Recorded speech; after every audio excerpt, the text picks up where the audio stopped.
High বন্ধুরা, good evening. আশা করছি তোমরা সবাই ভালো আছো, আমিও ভালো আছি। তো এই যে দেখো, আমি খেজুরের ডাল নিয়ে চলে এসেছিলাম পুকুরে দেওয়ার জন্য। তো কি কারণে সেটা তোমাদেরকে পরে জানাবো। একটা এই জায়গায় রেখে দিব ডুবিয়ে। আরও আছে, একটাতে হবে না, আরও দিব, বাট সেইগুলো দিব পুকুরের ওই পারে। এই যে এইটা দিলাম পুকুরের ওই পার। তো এইটাকে দেওয়া কমপ্লিট করে আমি এখন বাড়ি চলে যাচ্ছি। আমি চলে আসবো সকালে। তো বন্ধুরা, সকালবেলা চলে এসেছি বালতি হাতে নিয়ে। তো চলো দেখি যেই কাজের জন্য দেওয়া সেটা পেয়েছি কি পাইনি।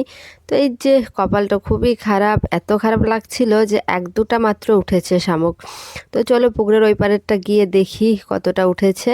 তো যদিও আরও একটা দিয়েছিলাম, বাট তোমাদেরকে দেখায়নি, এটাতেও নেই বেশি। বাট ফাইনালি এইটাতে দেখো পেয়েছি, এইটাতেই সব থেকে বেশি ধরেছে। আর এই যে এতগুলো শামুক পেয়েছি আমরা। তো তোমাদের কার কার খেতে ভালো লাগে অবশ্যই কমেন্টে জানিও। তো এখন বাড়ি যাই, বাই বাই।